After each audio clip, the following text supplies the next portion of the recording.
कहेगा कि कोई भारत का आतंकवादी जाकर कहीं जाके बम फोड़ा, ये हम लोग जानते ही नहीं हैं। हम लोग कहीं पे भी अगर आप हिंदुस्तानी हैं, आपके पासपोर्ट पे इंडियन लिखा है तो आप इज्जत की नज़र से देखे जाएंगे वहाँ। अब पाकिस्तानी लिखा है ना, 4 बार सिक्योरिटी जांच करेगा, ससुर कहाँ छुपा के रखा है। तो हम लोगों ने कहीं टेररिस्ट का नहीं है। अब पाकिस्तान वाले कहते हैं कि आपने बांग्लादेश में मुक्ति वाहिनी घुसा दिया, तो भैया पूरी दुनिया से आप जांच करा लीजिए कि मुक्ति वाहिनी खुद बांग्लादेश के लोग थे जिन पर आप लोगों ने अत्याचार किया था। भारत ने उन्हें अत्याचार से मुक्ति दिलाने के लिए हथियार उठाया था। तो इसका मतलब क्या, रावण को मारने के लिए भी हम लोगों ने हथियार उठाया था, तो राम जी को आप क्या मर्डरर कहिएगा? अरे वो अन्याय पे था इसलिए मार दिए।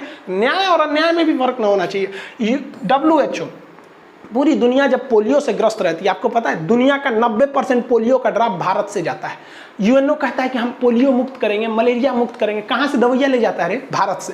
एस्ट्राजेनेका खोज कर रही है, मोडर्ना अमेरिका में खोज कर रही है, स्पुतनिक खोज कर रहा है, चाइना का जो सीनो वैक्सीन है खोज कर रहे हैं, लेकिन सब भारत से कर रहे हैं कि भैया हम तो खोज कर लेंगे, बनाएंगे कैसे, तुम भारत वाला बना के देना। और हम लोग अस्थायी सदस्य नहीं है। वाह रे UNO वाह। यहाँ पर रिलेशन पूरी दुनिया में, अगर चाइना और पाकिस्तान को छोड़ दीजिएगा तो पूरी दुनिया भारत को इज्जत के नज़र से देखती है। ये साले कभी नहीं देखेंगे, इनको तो अब छोड़िए के चलिए, ये कभी नहीं देख सकते हैं। कहते हैं ना, पता नहीं किसका पूंछ सीधा नहीं हो सकता है, आप जानते हैं किसका नहीं।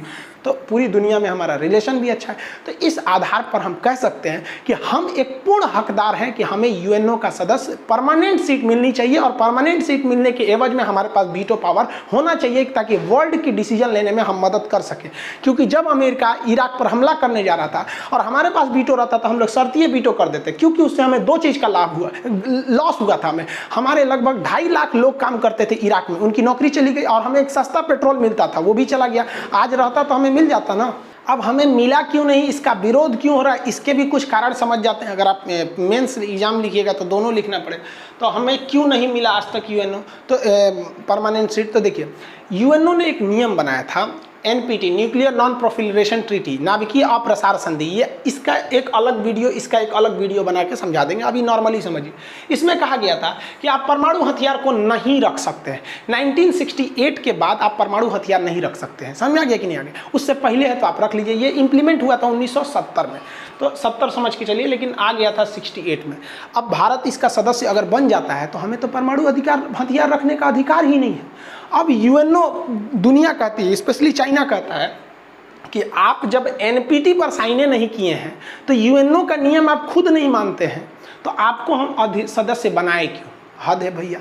बहुत अच्छा, चलिए इसका भी जवाब है हमारे पास। हम लोगों ने कहा है कि हम कभी भी एटम बम का फर्स्ट यूज नहीं करेंगे। ऐसा नहीं कि किसी से मार हुआ परमाणु बम फेंक देंगे, हम केवल और केवल परमाणु बम रिटेलिएट के लिए प्रयोग करेंगे। यानी अगर कोई हमारे पे परमाणु बम मार दिया ना, तो हम बैठे बैठे मुंह नहीं देखेंगे, तब हम उसको भी मार देंगे।